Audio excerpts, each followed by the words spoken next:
Pemirsa, memanasnya situasi di Timur Tengah kembali jadi sorotan dunia. Di tengah meningkatnya tensi di Selat Hormuz, Menteri Luar Negeri Iran melakukan pertemuan dengan Menteri Luar Negeri Cina di Beijing. Pertemuan ini menarik perhatian karena terjadi hanya sepekan menjelang rencana pertemuan Presiden Amerika Serikat Donald Trump dengan Presiden Cina Xi Jinping.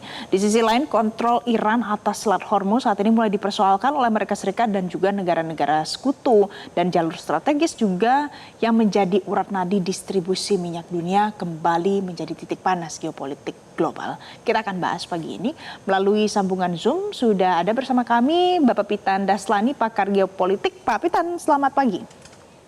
Selamat pagi di studio.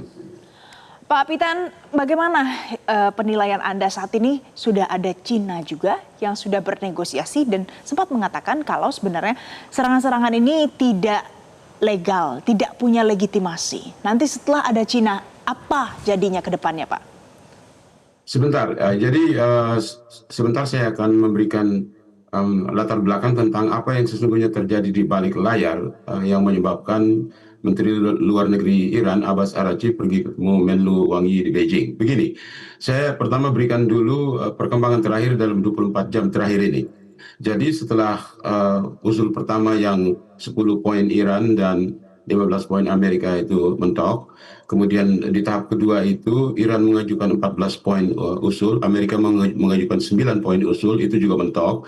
Setelah itu apa yang terjadi adalah Menteri Luar Negeri Amerika Marco Rubio itu mengatakan bahwa jalan keluarnya adalah bukan membahas secara rinci untuk mencapai kesepakatan secara tertulis, tapi yang akan Amerika lakukan adalah berunding dengan Iran via Pakistan untuk menyepakati topik-topik apa yang perlu dibahas. Jadi bukan langsung ke detailnya, tapi topik yang mau dibahas itu dulu disetujui.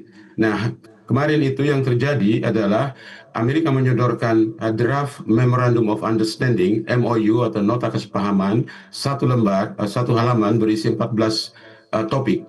Dari 14 topik itu ada 5 yang paling penting, yaitu pertama, diusulkan bahwa pengayaan uranium Iran itu Iran harus melakukan moratorium, artinya menghentikan sementara sampai terjadi kesepakatan tertulis. Poin yang kedua adalah bahwa Amerika menawarkan akan mengangkat sebagian sanksi-sanksi yang telah diterapkan sejak 2015. Poin yang ketiga adalah Amerika juga menawarkan bahwa akan merilis atau mencairkan sebagian atau sejumlah tertentu dari aset-aset Iran yang dibekukan. Itu akan dicairkan. Dan sebelumnya itu Presiden Trump sudah menawarkan akan mencairkan 20 miliar dolar.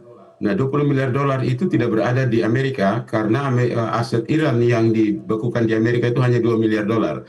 Angka 20 miliar dolar itu berada di Bank Cina. Sehingga nanti saya akan bicarakan ke situ.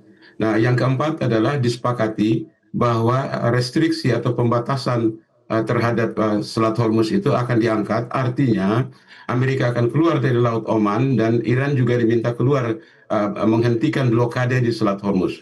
Dan poin yang kelima adalah diusulkan supaya dalam 30 hari ke depan itu dilakukan perundingan di Jenewa atau di Islamabad. Saya lebih cenderung mungkin terjadi di Jenewa, untuk membahas secara komprehensif detail daripada topik-topik yang disebutkan di dalam 14 poin Memorandum of Understanding yang disodorkan kemarin.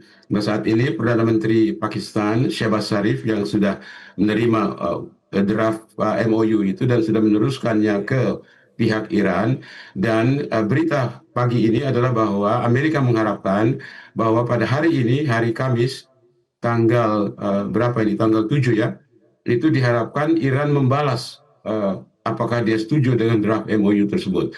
Apabila disetujui, maka yang akan terjadi adalah kedua belah pihak akan merundingkan kapan mereka bertemu dan di mana, tetapi di dalam kerangka 30 hari. Jadi dalam 30 hari itu harus terjadi. Nah, perihal ketegangan yang kembali terjadi di Selat Hormuz, itu memang betul Korea Selatan itu komplain karena ada kapal dia di perairan Uni Arab Emirat yang ditembak, kemudian Uni Arab Emirat sendiri komplain bahwa ada kapalnya Ya, juga Pak yang Pitan. kena serangan, sehingga itu yang terjadi adalah ada dua sisi. Sisi pertama, negosiasi di jalur diplomatik sedang terjadi, dan yang kita harapkan adalah MOU ini yang 14 poin Pak, ini kita kalau balik ke disetujui, maka masalah akan membuka negosiasi, jalan. Pak. Sebelum saya perdalam soal Selat Hormuznya, Pak Pitan, karena ini melibatkan Cina di sini. Jadi saya ingin tanya kembali ke situ, ke konteks itu. Seberapa besar peran Cina, seberapa krusial peran Cina dalam konflik yang saat ini terjadi? Dan karena ada anggapan bahwa Iran itu juga sebenarnya dalam tanda kutip menginginkan Iran itu juga Cina itu menjadi mediator antara Iran dan juga Amerika Serikat, Pak. Kita harus lihat apa yang terjadi tanggal 7 April di Dewan Keamanan PBB. Jadi tanggal 7 April itu Bahrain mengajukan resolusi untuk membuka Selat Hormuz dengan pengawalan kapal-kapal dari negara yang punya kapal di situ. Itu di veto oleh China dan Rusia. Kemudian Bahrain kembali mengajukan usul bahwa meminta otorisasi Dewan Keamanan PBB untuk membuka itu. Sekali lagi di veto juga sama China. Nah, apa yang dimaksudkan dengan kunjungan Perdana Menteri Luar Negeri Abbas Araghchi ke Beijing kemarin itu, yang terjadi adalah memang betul Cina itu menyatakan sikap politik luar negerinya memang dari dulu seperti itu.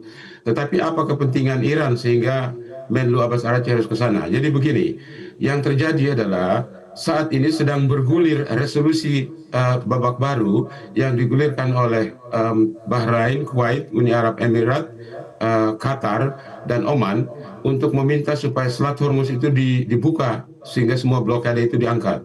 Nah, jadi kepentingan Menlu Abbas Araghchi adalah agar mendapat dukungan dari Cina supaya apabila resolusi itu digolkan tidak akan merugikan Iran dan tidak akan Amerika mendikte di situ, sehingga Cina berperan aktif untuk mengamankan itu di Dewan Keamanan PBB. Itu yang terjadi sebetulnya di balik layar.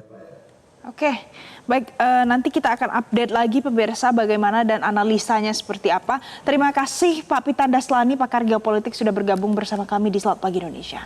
Jelajahi cara baru mendapatkan informasi. Download Metro TV Extend sekarang.